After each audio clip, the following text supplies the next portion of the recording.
Quest Foundation presents Ma Swamini Prerna, January-February 2024. Quest Foundation Prakashit Ma Swamini Prerna. The theme of the magazine is क्रोधनु जटिल विश्व, क्रोध की जटिल दुनिया, The complex world of anger. ક્રોધ એક આવેગ. લેખક હઠીસિંહ ઝાલા. શું આપણે એવું માનીએ છીએ કે આપણા શત્રુઓ બહાર આવે છે? આપણા ખરેખરા શત્રુઓ તો આપણી અંદર જ છે. આપણા પ્રાચીન ગ્રંથો કહે છે, કામ, ક્રોધ, લોભ, મોહ, મદ, મત્સર એ આપણા ષડરીપુ છે.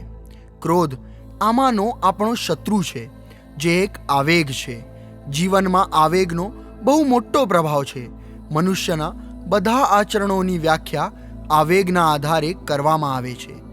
માનસશાસ્ત્ર અનુસાર 6 આવેગો છે. તે પૈકી ક્રોધ એક આવેગ છે.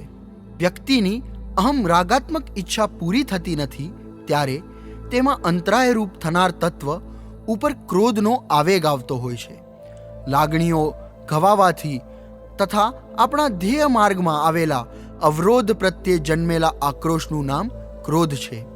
સામાન્યપણે આપણું ધાર્યું ન થાય, આપણી વાત સામેની વ્યક્તિને સમજાતી ન હોય અથવા અવગણના કરતી હોય, ઘણી વખત આપણે આપણી દ્રષ્ટિથી સાચા હોઈએ અને કોઈ ખોટા ઠેરવવા પ્રયત્ન કરે ત્યારે ક્રોધ જન્મતો હોય છે. ક્રોધનો પ્રભાવ આપણા સ્નાયુયુક્ત માંસપેશીઓ, લોહી અને લોહીના પરિભ્રમણ, ફેફસા તથા હૃદયની ગતિ, શ્વાસ અને ગ્રંથિઓ ઉપર પડતો હોય છે. એક પ્રકારની ઉત્તેજના પેદા થાય છે અને ઉત્તેજનાને અનુરૂપ સક્રિયતા આવી જાય છે. આપણામાં પ્રવેશે છે એક ધ્રુજારી, એક ધખારો, એક વેર, એક અગ્નિ જે અવરોધને ખતમ કરવા ધારે છે. આ આવેગ આપણને ભાન ભૂલાવનારો બની જાય છે. માત્રાના પ્રમાણમાં તે સામાન્યથી માંડીને ભભૂકતા જ્વાળામુખી જેવો પણ થઈ શકે છે. ક્રોધનું પણ જટિલ વિશ્વ છે. મનુષ્ય ક્રોધિત થાય છે, પણ ક્રોધ એક કારણ છે કે પરિણામ એ જ મોટા ભાગનાને ખબર નથી પડતી. કુદરતનો કાનૂન એવો છે કે જે ગુસ્સો કરે છે તે જ સૌ પ્રથમ એનો શિકાર બને છે. ક્રોધ સમયે તમે રહેતા નથી. ક્રોધ આંધીની માફક આવે છે અને આપણી બુદ્ધિને ભ્રષ્ટ કરી વિવેકનો નાશ કરે છે.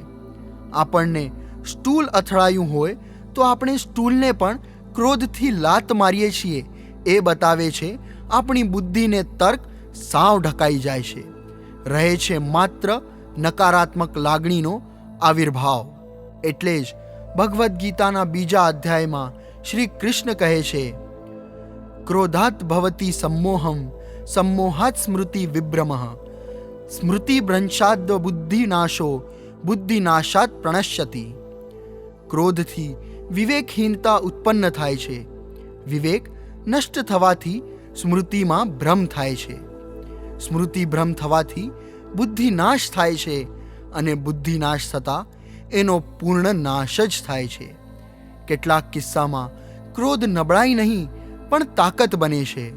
અન્યાયનો સામનો કરવા માટે, અત્યાચાર સામે આવાજ ઉઠાવવા માટે, આતતાઈઓએ ને હણવા માટે ક્રોધ માનવીને આવા સમયે વધારાની શક્તિ પૂરી પાડે છે.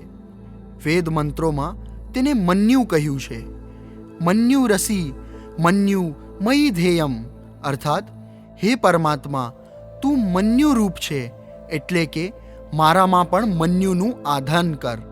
મન્યુનો અર્થ થાય છે એવો ક્રોધ જેનાથી અત્યાચાર અને દુષ્ટતાને ખતમ કરી શકાય. ઘણા એવું કહે છે કે મારો સ્વભાવ જ એવો છે કે ક્રોધ આવી જ જાય. તે વાત બરાબર નથી.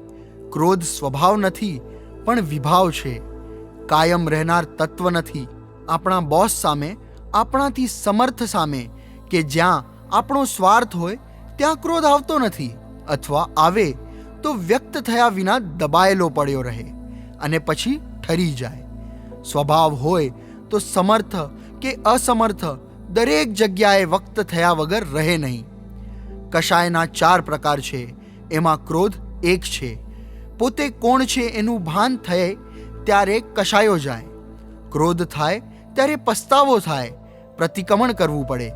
કશાયોની સૃષ્ટિમાં જ્યાં સુધી તમે હું કરશો ત્યાં સુધી ક્રોધ અંદર રહેશે. હું શુદ્ધ આત્મા છું એવું ભાન થાય, પોતાના નિજ સ્વરૂપમાં આવીએ ત્યારે કશાય જાય. એ જ સાધુપણું જેણે જાગીને જોઈ લીધું કે કશાયો મારા નથી, એટલે કે ન ક્રોધ મારો છે એવી સમજ આવે ત્યારે ક્રોધ જાય. મારવાથી કે દબાવવાથી નહીં જાય. વિપશ્યના પથ પર ચાલવાથી ક્રોધ જેવા વિકારો ઉત્તરોત્તર ક્ષીણ થતા રહે છે. પંચ મહાવ્રત, શીલ, સદાચાર પુષ્ટ થતા જાય. સામાયિક ભાવ પુષ્ટ થાય, એમાંથી અહિંસા સ્વયં વિકસે. સૌ પ્રત્યે નિષ્કારણ મૈત્રી, શુદ્ધિ, પ્રેમનો પ્રવાહ અંતરમાં વહેતો થાય. આથી ઉદારતા, ક્ષમા, દયા, ધીરજ, સહિષ્ણુતા, સહકાર, સહચારની ભાવના વિપશ્યના સાધકને મળે છે. આ ગુણો વિકસતા જાય તેમ ક્રોધાદિ આવેગ ઓછા થતા જાય છે. ક્રોધને વશ ન થવું એવું પોતે ઈચ્છતો હોવા છતાં સામાન્યતઃ માનવી કોઈ પણ ઘટના, વ્યક્તિ કે પરિસ્થિતિ પ્રતિ પૂર્વ સંસ્કારવશ અવશ્યપણે પ્રતિક્રિયા કરતો રહે છે. આ સાધનામાં પ્રતિષ્ઠિત સાધક અંતર્મનમાં વિકાર ઉઠે એ ક્ષણે જ શરીરમાં અનુભવાતી સંવેદનાઓ દ્વારા સાવધ બની વિકારના હુમલાને ખાડી શકે છે.